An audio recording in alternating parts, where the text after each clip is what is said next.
Bonjour et bienvenue à tous dans votre magazine dédié à l'innovation. On va commencer par ce qui se prépare dans le domaine de l'EdTech. Alors l'EdTech, on peut le traduire peut-être de manière assez réducteur comme tout ce qui se passe dans le secteur des technologies dédiées à l'éducation.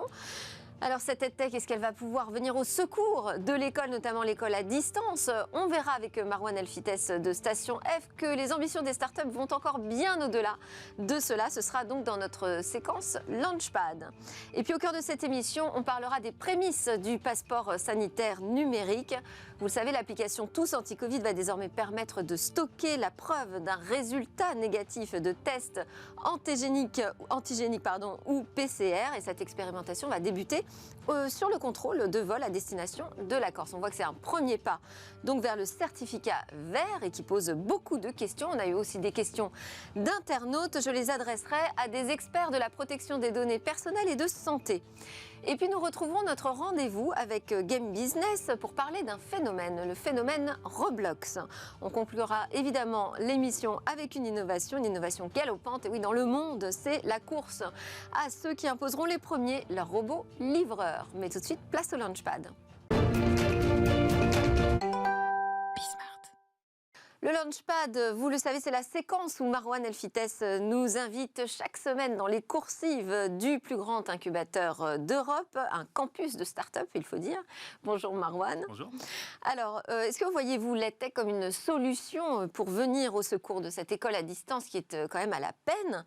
On a vu des difficultés techniques importantes qui ont été rencontrées par les plateformes proposées par l'éducation nationale. Oui, dernière semaine de rentrée avant la prochaine grosse rentrée de septembre et qui effectivement a révélé il y a début avril des grosses difficultés d'accès à des plateformes mises en place par le ministère de l'Éducation nationale. On est un an après le premier confinement, on est en 2021, donc effectivement ce lien entre éducation et technologie semble assez lâche, en tout cas en France. Alors quand on regarde les chiffres, et notamment je vais citer des chiffres de EY Parthenon qui a publié une étude l'été dernier sur le marché de l'EdTech en France. L'EdTech représente 650 millions d'euros, près de 7000 emplois directs.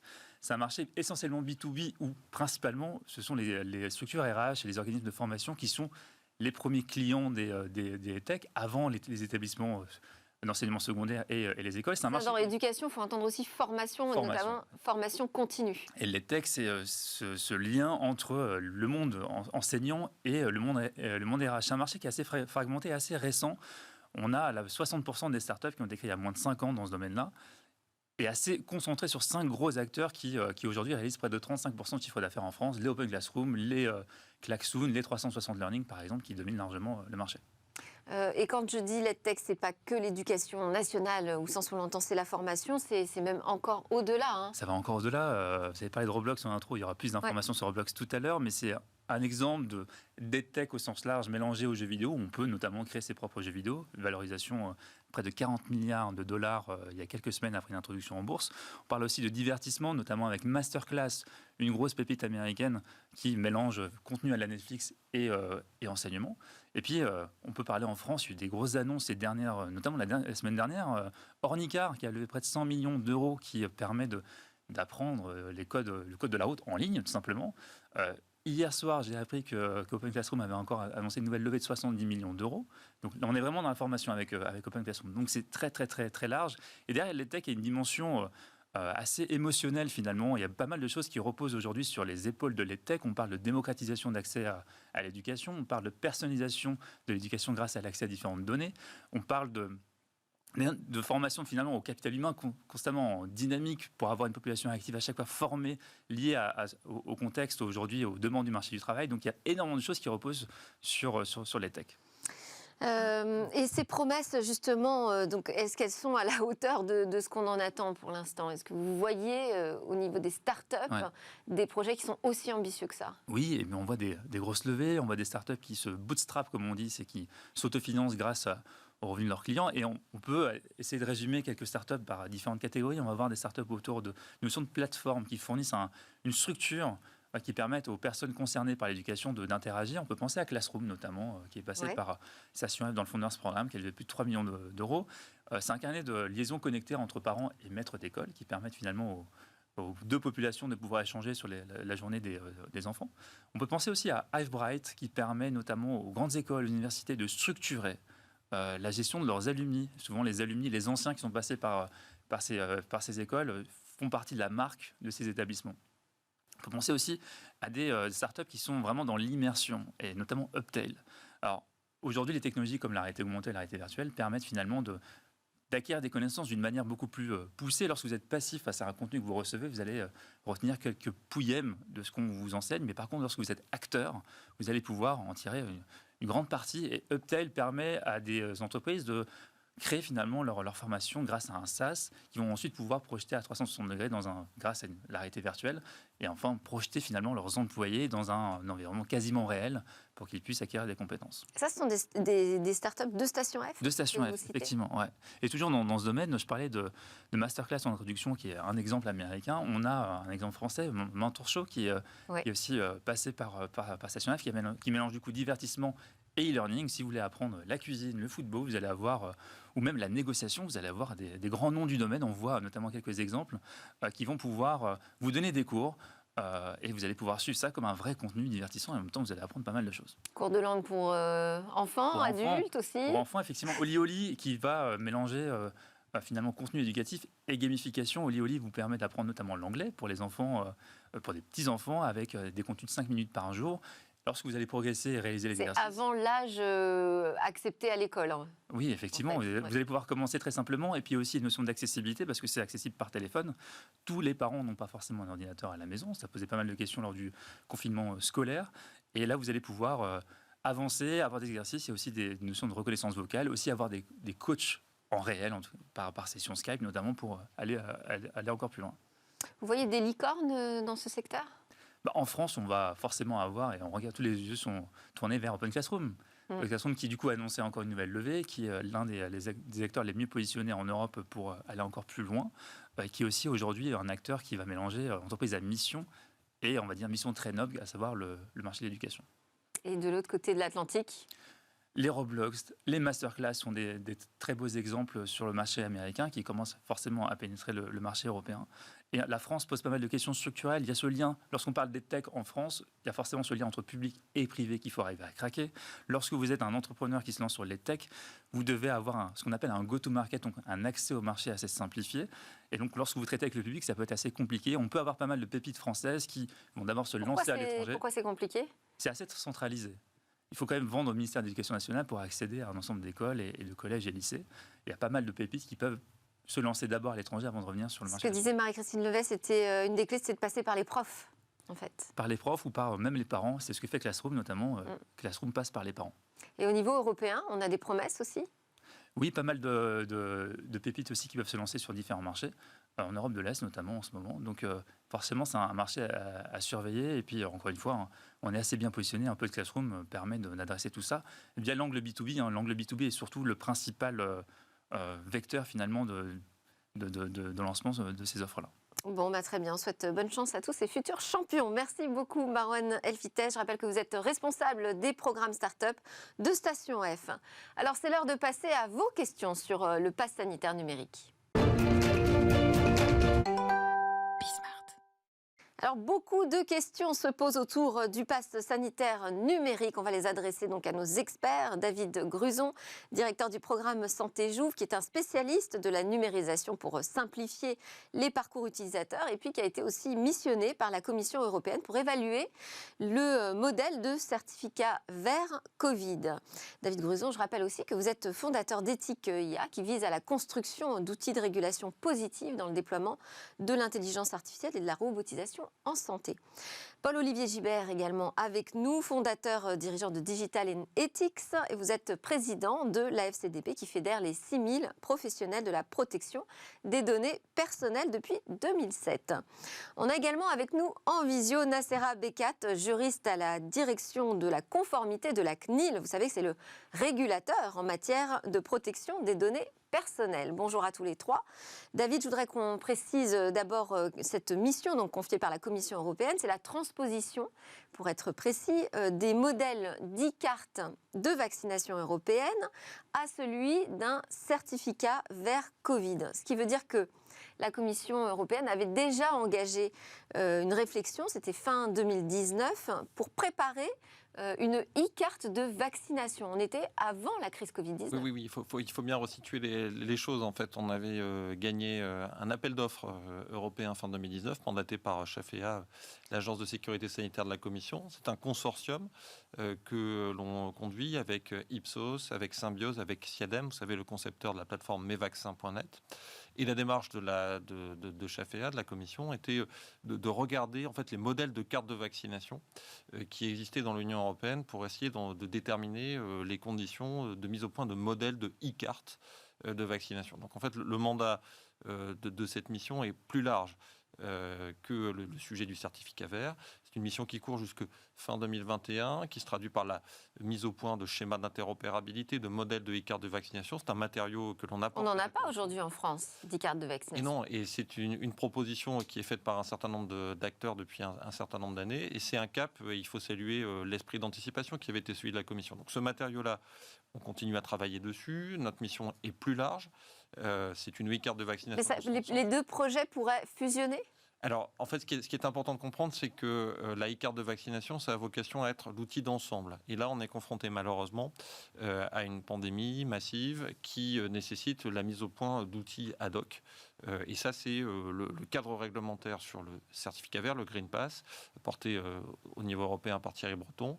Mais donc on garderait les deux projets. On aurait d'un côté une e-carte de vaccination et de l'autre côté un certificat vert. Il faut que vous compreniez qu'il n'y a pas de contradiction entre l'un et l'autre. Il faut créer l'enveloppe d'ensemble et puis après on sera amené, on va espérer pas trop souvent, à avoir à réagir au-delà du cadre de vaccination un peu de droit commun, qui est le socle sur lequel il faut asseoir ces outils, à réagir, comme c'est le cas dans le cadre de cette épidémie Covid-19, à des virus émergents qui nécessiteront le déploiement d'outils ad hoc, peut-être transitoires, qui après auront vocation ou pas à venir s'insérer dans un modèle de e-carte de vaccination permanent. C'est un outil de santé publique nécessaire.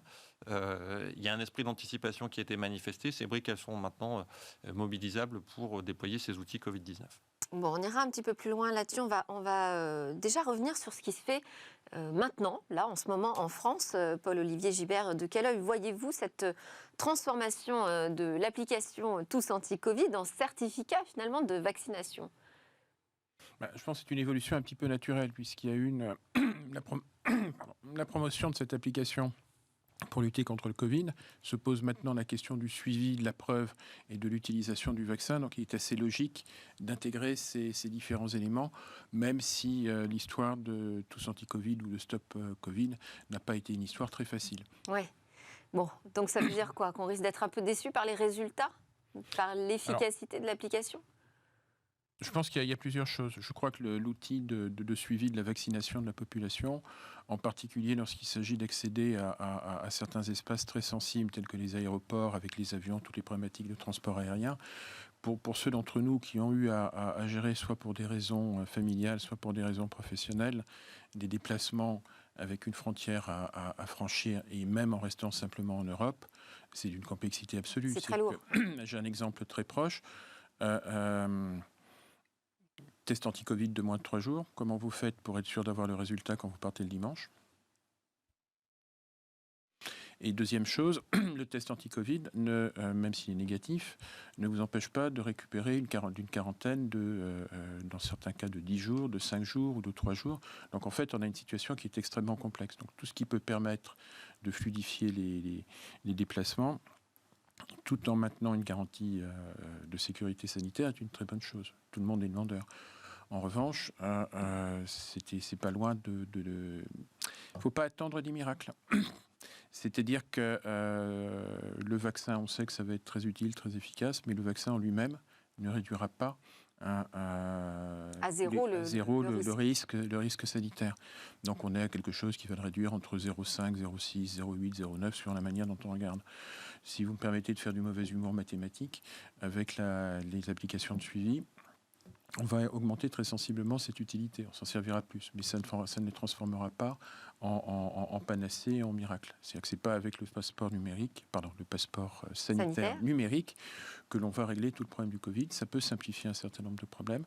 Ça peut nous aider à retrouver certains espaces de vie professionnelle, de vie familiale, il est beau, de vie familiale dont on a été privé.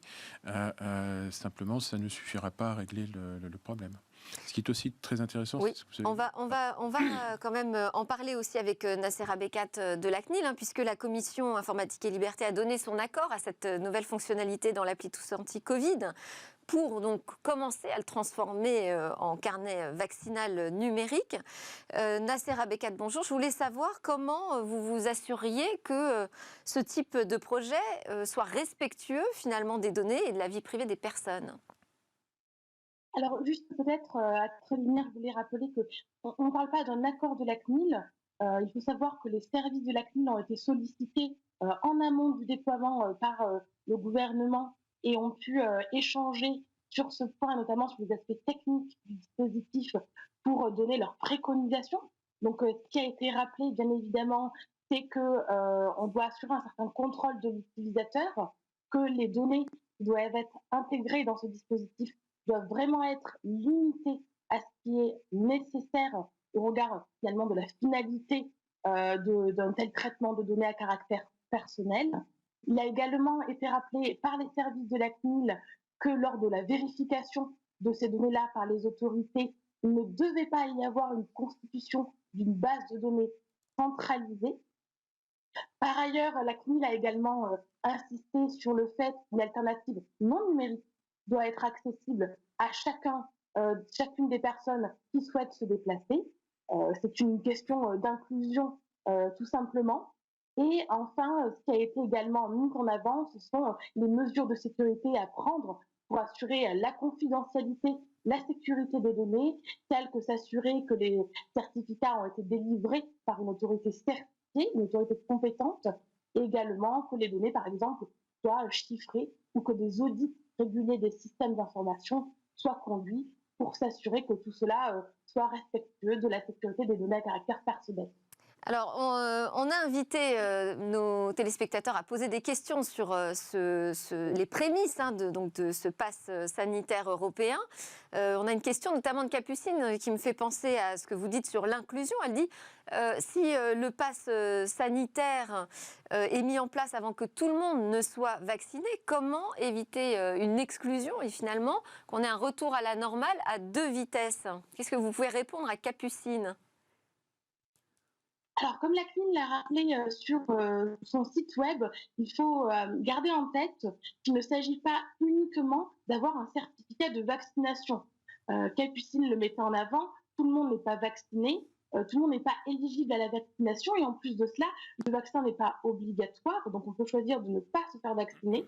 Ce qui est important du coup, et ce que la CNIL a mis en avant sur son site web, c'est qu'il y a également une possibilité d'avoir des certificats suite à un test à la Covid, donc un test PCR ou un test antigénie, ou également un certificat qui atteste que la personne s'est rétablie d'une infection ultérieure à la Covid-19. On appelle un certificat de rétablissement. Donc ces 3 preuves doivent permettre un accès égal aux personnes qui les détiennent et le certificat de vaccination n'est donc pas le Graal. David Gruson, là-dessus, parce que comme vous travaillez sur cette e-carte de vaccination, vous avez une réflexion là-dessus sur la liberté de déplacement, sur le risque d'exclusion de certaines personnes qui ne porteraient pas le vaccin? Il faut bien distinguer deux éléments ou 2 périmètres d'application. Il y a le cadre européen, donc ça c'est le Green Pass, le cadre réglementaire tel qu'il se constitue, qui vise principalement à traiter les questions de liberté de circulation intracommunautaire. Et puis après, vous avez des briques nationales, dont celle qui se constitue en France avec le vecteur de Tous Anti-Covid. La question étant celle du schéma d'interopérabilité de l'ensemble, dans le cadre du certificat vert, et puis plus largement, ça c'est notre mandat, dans le cadre d'une e-carte de vaccination, essayer de créer le schéma d'interopérabilité plus large. Sur la question qui est posée, évidemment, ce débat-là intègre une notion de prise en compte d'aspects de conformité juridique et éthique. C'est un des éléments que dès 2019, la Commission, évidemment, nous avait demandé de regarder dans ce projet de e-carte de vaccination. Et vous en êtes où alors du projet d'e-carte de vaccination? Vous parliez d'une échéance à fin 2021. Alors, il faut bien comprendre que ce type de projet se traduit par la mise en place de livrables intermédiaires. Donc, on est engagé dans la démarche depuis 18 mois avec un dialogue très constant avec nos interlocuteurs de la Commission, des produit notamment des éléments d'enquête d'opinion qui ont été faits sur la réaction d'un certain nombre d'États, de citoyens, d'acteurs à des modèles types, la production de schémas techniques, de modèles de e-card-de-vaccination, et ce matériau est mis à disposition. Puis après, la Commission, qui est l'autorité mandante, utilise ces briques. La cible, c'est une e-card de vaccination, et puis elle s'efforce évidemment de réagir à cette pandémie qui n'était pas prévisible, mais avec l'idée de produire des outils en temps réel sur cette question de Covid-19. C'est l'objet du cadre réglementaire du Green Pass. Mais là, on en est où concrètement ? On en est avec une démarche qui, sur la production de ce cadre réglementaire, avance à bon rythme. Vous avez entendu les déclarations de Thierry Breton qui annonce une entrée en vigueur du dispositif dans le courant du mois de juin. Et donc ça, c'est tenable ? Et bien, écoutez, en tout cas, il faut le souhaiter collectivement pour rétablir la liberté de circulation au sein de l'Union européenne. Et puis, la question qui va se poser maintenant, c'est la mise en interopérabilité des briques nationales avec ce cadre global.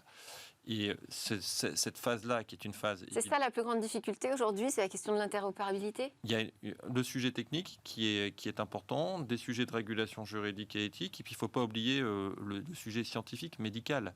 Ça, c'est un des cœurs d'expertise de SIADEM, qui fait partie du consortium sur la e-carte de vaccination. Essayer de regarder quelles sont les règles vaccinales qui s'appliquent dans les pays de l'Union. Et vous comprenez bien, quand on pose ce type de sujet, que la question, en fait, est beaucoup plus large que celle du Covid. On a besoin d'outils digitaux de suivi de ces questions de vaccination à l'échelle du continent européen pour des questions de santé publique, pour faire face aux crises sanitaires, à celles-ci, mais aussi aux autres qui arriveront. Paul-Olivier Gibert, quelles questions ça pose aujourd'hui, selon vous, au regard de la protection des données des citoyens, l'arrivée de toutes ces transpositions de documents médicaux en version numérique ? Ce qui est intéressant, c'est qu'en fait, c'est un problème qui n'est pas tout à fait nouveau. C'est une question qui a démarré il y a un certain temps et qui est même finalement assez ancienne, puisque on peut considérer que la loi de 78, c'était le passage des fichiers papier à des fichiers numériques. Donc en fait, c'est de la CNIL, avec la création de la CNIL et la création de structures équivalentes à peu près de partout au même moment. C'est comme en 1848, il y a eu des révolutions de partout. En 78, autour de 78, il y a eu des CNIL qui sont apparus un petit peu de partout. Et donc là, on est à un point charnière également. On est à un point charnière. Et on a un mécanisme qui est intéressant, c'est qu'avec le Covid, on a les mécanismes d'accélération. C'est-à-dire qu'on a quelque chose qui a bloqué. En venant, le chauffeur de la voiture était un ancien agent d'escale aéroportuaire qui s'était reconverti après un an de chômage technique. On a des pans entiers d'activités qui ont disparu, qui fonctionnent au ralenti depuis un an. Donc on a besoin de retrouver une possibilité d'échange interpersonnel en limitant au maximum les risques de transmission du virus. Et là, effectivement, il y a une opportunité. C'est-à-dire que les outils numériques sont beaucoup plus puissants que les outils papier. Mais ils présentent d'autres risques qu'il faut également encadrer et contrôler. Alors, on va essayer de préciser encore davantage les choses avec Nassera Bekat. Quelles sont concrètement les données qui sont stockées aujourd'hui dans le carnet vaccinal numérique français et qui y aura accès ? S'agissant des données qui sont stockées dans les preuves certifiées, il va y avoir des données qui sont nécessaires et strictement nécessaires au regard des objectifs poursuivis. Il va y avoir l'identité de la personne, son nom, son prénom, la date également de réalisation du test, mais aussi le statut. Donc, si le test est négatif, on va avoir le fait que ce test est négatif et une signature numérique, la signature numérique étant là pour attester que ce certificat a été délivré par une autorité compétente.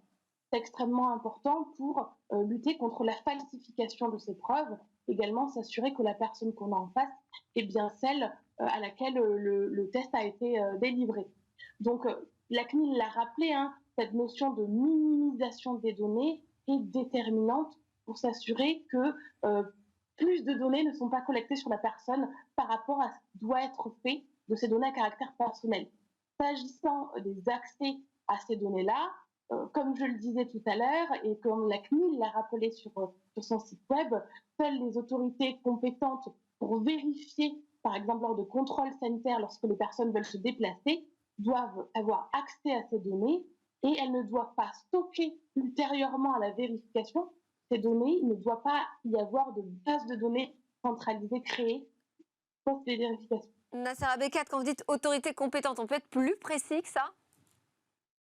Alors, par exemple, lors des passages aux frontières, vous allez avoir un personnel habilité à contrôler lors du contrôle sanitaire. Vous allez avoir également les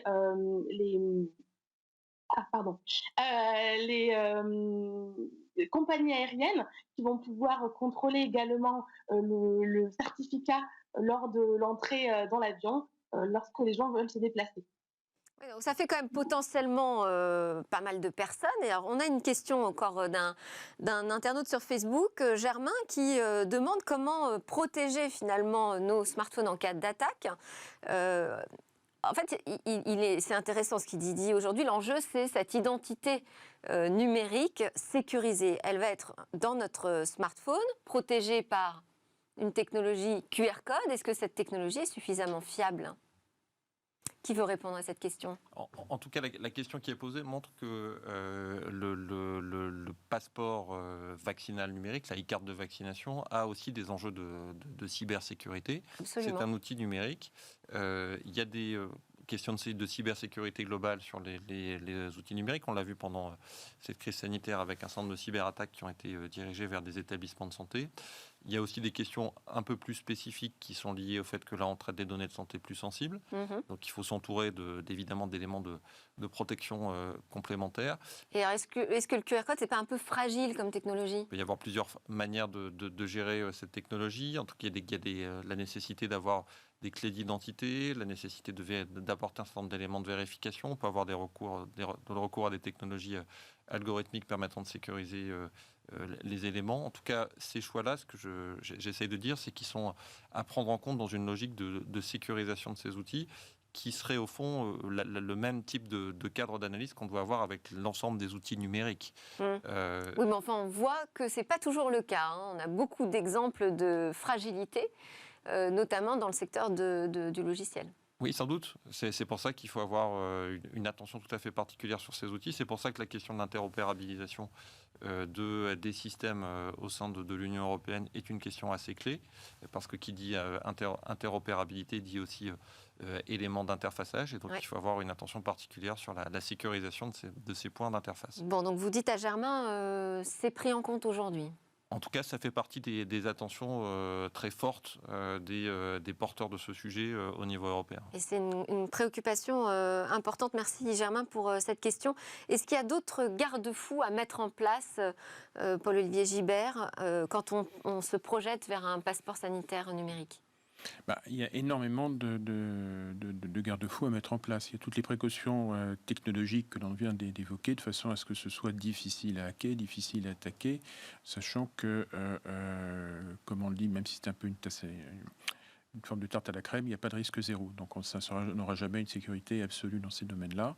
En revanche, on doit être très exigeant en matière de sécurité dans ces domaines. Et il y a aussi les cas d'utilisation. Oui. C'est-à-dire que, pour l'instant, ce qui est prévu par la Commission européenne, c'est essentiellement dans l'optique de fluidifier les possibilités de déplacement à l'intérieur de l'Union européenne, et en particulier les déplacements aériens. Se posera ensuite la question de l'accès à un certain nombre de lieux. On sait qu'on a eu un test de cancer à 5000 personnes non contaminants. Quel va être le rôle de ces outils dans ce type d'événement qui se rapproche de la vie courante ? Est-ce qu'on peut envisager que pour aller au restaurant ou pour prendre le bus, on soit obligé de présenter son passeport vaccinal. Ça pose un certain nombre de questions qui sont des questions de type de choix de société, qui peuvent rapporter aussi se rapprocher du débat que l'on peut avoir sur le caractère obligatoire ou non de la vaccination. Pour l'instant, ce qu'on sait, c'est qu'en France, la question ne se pose pas. On reste sur une vaccination qui est volontaire. Et donc le support qui permet de prouver... Alors, la vaccination, si la vaccination n'est pas volontaire, ne peut pas être volontaire. Ne peut pas être obligatoire. En revanche, se pose d'autres questions. C'est qu'en fait, on le fait évoluer vers un certificat entre guillemets d'être non porteur du virus. Ouais. Le PCR, je ne suis pas malade actuellement. J'ai été malade, mais je suis guéri. Et donc, a priori, je ne suis plus malade. Et j'ai été vacciné. Or, on sait que c'est des choses qui sont relatives. Donc, ce n'est pas des absolus.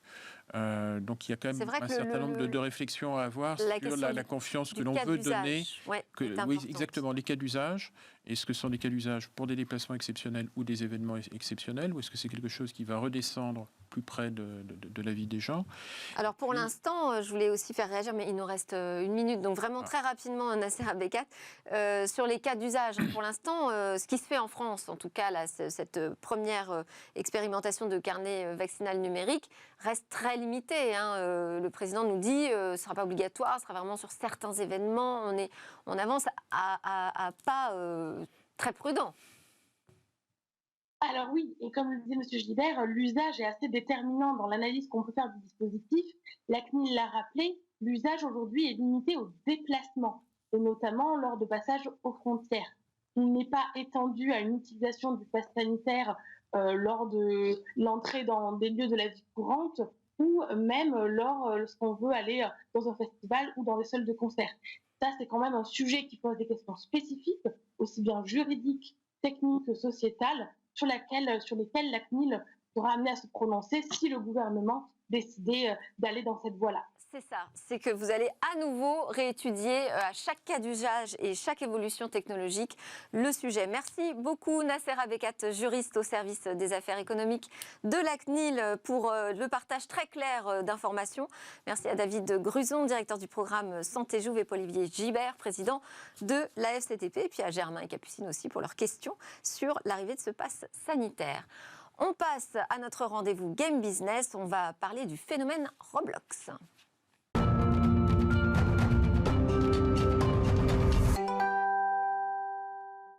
Nous voilà de retour pour la suite de Smart Tech et notre rendez-vous Game Business avec Guillaume Monteux, président de Gatsby, chroniqueur donc dans Smart Tech toutes les semaines. Bonjour Guillaume. Bonjour Delphine. Alors aujourd'hui, on va analyser le phénomène qui s'est créé autour de ce jeu Roblox. Roblox, c'est une vraie singularité dans l'industrie du jeu vidéo.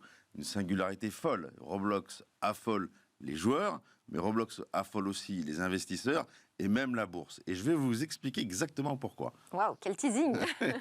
Roblox, c'est d'abord une plateforme de jeux vidéo, c'est-à-dire une application que vous allez télécharger, vous allez vous inscrire, et puis tout un chacun peut accéder à tout un tas de jeux, créer un avatar et accéder à tout un tas de jeux. Bon, ça c'est un. 2, Roblox, c'est aussi une plateforme de développement avec un langage de programmation, l'UA, un langage de très haut niveau qui vous permet à n'importe qui, n'importe quel développeur, de développer des jeux pour Roblox. Donc en fait, Roblox, c'est à la fois une plateforme de jeu et à la fois une plateforme de développement. Et alors justement, quelles sont ces plateformes disponibles pour accéder au portail de jeux Roblox ? Roblox, c'est plutôt du casual gaming, donc on va d'abord retrouver Roblox sur nos smartphones, iOS et Android, mais on va aussi retrouver Roblox sur les PC, sur les Mac, sur les casques de réalité virtuelle, et même Roblox annonce son arrivée sur PlayStation. Bon. Et le mode de monétisation ? Tous les jeux sur Roblox sont en free-to-play, c'est-à-dire qu'ils sont gratuits d'accès, et puis les joueurs vont pouvoir acheter des objets virtuels dans les jeux qui leur donneront soit un look particulier, soit des avantages là aussi spécifiques. D'accord, assez classique. Quel est l'intérêt, on va revenir sur le langage, quel est l'intérêt de créer un langage propriétaire qui fonctionne que dans un environnement fermé ? Alors, c'est vrai que c'est une vraie question. D'abord, le langage de l'UA est un langage très accessible. Bon. Et il permet très simplement d'avoir des résultats très aboutis et des jeux qui sont relativement complexes. Regardez ces différents jeux, ces différents exemples. On a très très vite des jeux qui sont encore une fois très aboutis, qui artistiquement ressemblent à la fois un peu à Minecraft et un peu aux jeux de type Lego. Et ils ont tous un point commun, un gameplay hyper facile. Bon, ça c'est un. 2, ce langage de programmation, il permet de gérer très très simplement le mode multijoueur et massivement en ligne. On n'a plus à se soucier du nombre de serveurs, de la latence, des performances, des lags, etc. Et donc, in fine, n'importe qui, en fait, avec les mêmes outils, peut créer des jeux qui peuvent plaire aux joueurs. Alors, ce que vous nous montrez sur les images qu'on a vues, c'est une qualité de jeu qui n'a rien à voir avec ce qu'on voit sur des consoles, par exemple. Non. Alors, d'accord. On est dans le plus simple. En revanche, contrairement aux consoles, on n'est pas exactement sur la même population. puisque la population Roblox, c'est plutôt les enfants de 8, 9 jusqu'à 15, 16 ans, on va dire. Bon, mais bien sûr que même si tout le monde peut y jouer. Donc, ce type de population-là, ils ne sont pas tant impressionnés par les cinématiques 4K et les effets spéciaux dans tous les sens. Eux, ce qu'ils veulent, c'est jouer. Au Lego. Par exemple. Et la taille de la communauté?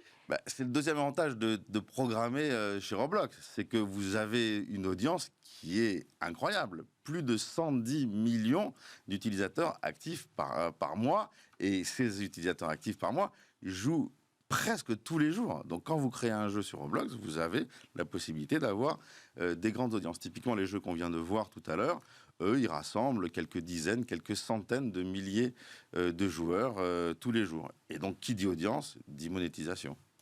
Et qu'apporte Roblox dans la personnalisation de son expérience pour le joueur?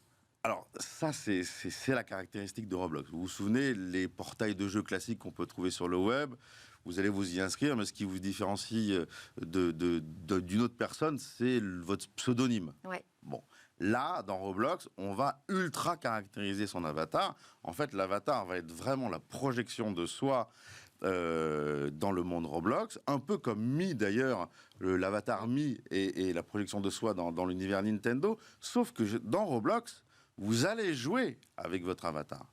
Et sur Nintendo, on ne va pas jouer avec son Mi, on va jouer avec Mario, on va jouer avec différents personnages, avec Zelda. Là, vous jouez avec votre avatar. Et donc ça plaît énormément à une population jeune qui, effectivement, va pouvoir se projeter dans son personnage au travers des différents jeux. Alors, vous avez commencé à évoquer la monétisation. On peut en savoir un peu plus sur le modèle? Alors là, c'est là où c'est le génie de Roblox. Dès 2016, ils ont créé une monnaie qui s'appelle le Robux. Alors avec cette monnaie, vous pouvez bien évidemment acheter tout un tas d'objets virtuels. Donc vous pouvez dépenser cette monnaie pour votre plus grand plaisir, hein, pour habiller votre avatar et pour assouvir un petit peu votre ego virtuel. Et puis vous pouvez obtenir des Robux. Comment on fait pour obtenir des Robux? On peut en acheter, donc avec de la vraie monnaie. On peut en gagner en faisant des choses particulières dans le jeu. Et puis, on peut en gagner si on est créateur de jeux, puisque les créateurs de jeux sont intéressés aux bénéfices qui sont faits dans leur propre jeu. Il y a un partage de revenus à hauteur de 35% pour les créateurs. En Robux. En Robux, voilà. Et donc, les développeurs, d'ailleurs, sont payés, vous avez raison, en Robux, sur les dépenses qui sont faites dans leur jeu, sur la publicité qui sont faites dans leur jeu. Et avec ces Robux, soit ils peuvent faire du cash-out, c'est-à-dire qu'ils peuvent transformer ces Robux en vrai argent, soit ils peuvent dépenser, c'est là où c'est génial, leurs Robux dans le monde Roblox. Et pourquoi faire? Vous allez me dire, très simple, pour faire des mises en avant de leur jeu. Pourquoi? Parce qu'il y a 40 millions de jeux sur Roblox. Et donc, pour faire connaître et pour faire savoir qu'on a un bon jeu, il faut payer Roblox. Et vous payez Roblox en Robux. Bref, quand vous avez un bon jeu, vous pouvez toucher du doigt le fait qu'être un éditeur de jeu, c'est-à-dire participer à la promotion et faire de la user acquisition, en fait, c'est pas du tout si simple que ça. Et alors, tous ces Robux achetés, cette audience de centaines de millions, ça doit être des éléments très forts de valorisation, évidemment. On est dans le vertige habituel qu'on commence à connaître ici, des valorisations de studios de jeu. Roblox, créé en 2005, valait en 2018 2,5 milliards de dollars. En 2020, Roblox vaut 4 milliards de dollars et ils viennent de rentrer en bourse il y a quelques mois. La valorisation est passée de 2,5 à 4. Aujourd'hui, elle fait 39 milliards de dollars. Merci beaucoup, Guillaume Monteux, président de Gatsby. Merci, Delphine. À suivre, c'est l'innovation avec des robots livreurs qui sont prêts à débarquer dans les rues.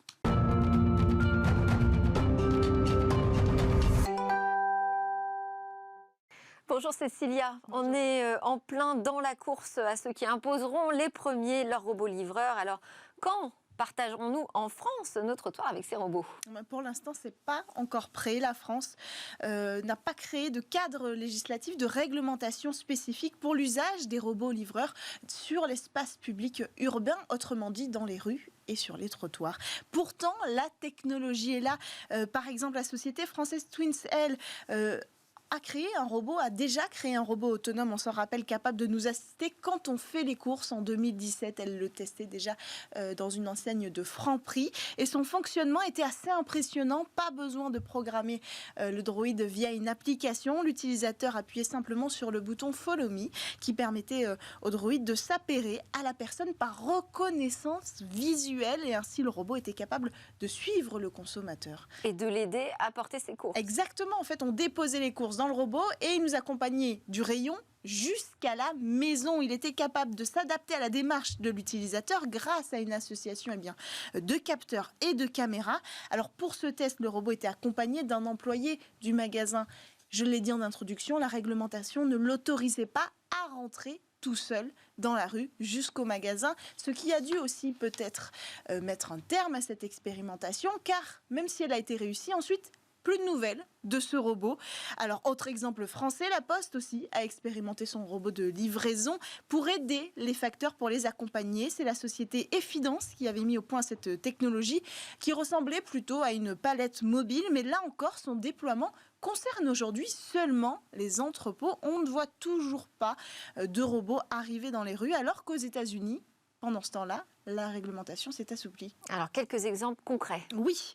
Pour commencer, il faut savoir que pour les autorités, dès que les robots sont arrivés, ils les ont assimilés à des robots, à des palettes mobiles, ce qui a permis leur exploitation en premier lieu. Et puis, les États sont allés plus loin, comme la Virginie, qui ont qualifié ces robots de dispositifs électriques de livraison personnelle. Et aujourd'hui, 10 États déjà autorisent la présence de ces robots autonomes au milieu même des piétons. Donc l'avancée est énorme par rapport à la France. Donc de l'autre côté de l'Atlantique, on a vu apparaître précisément pendant la pandémie beaucoup de ces technologies. Par exemple, sur le campus de l'université de Denver, le robot KiwiBot, soutenu par la société Sodexo, va livrer des repas aux étudiants qui ont juste à commander.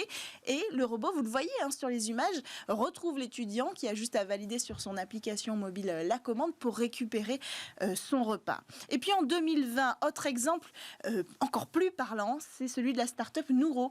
Nuro 2 est devenu le premier véhicule de livraison sans conducteur à recevoir l'approbation fédérale américaine. Résultat, c'est un petit véhicule autonome qui livre des pizzas. Il traverse les rues, vous le voyez à l'image pour livrer des pizzas.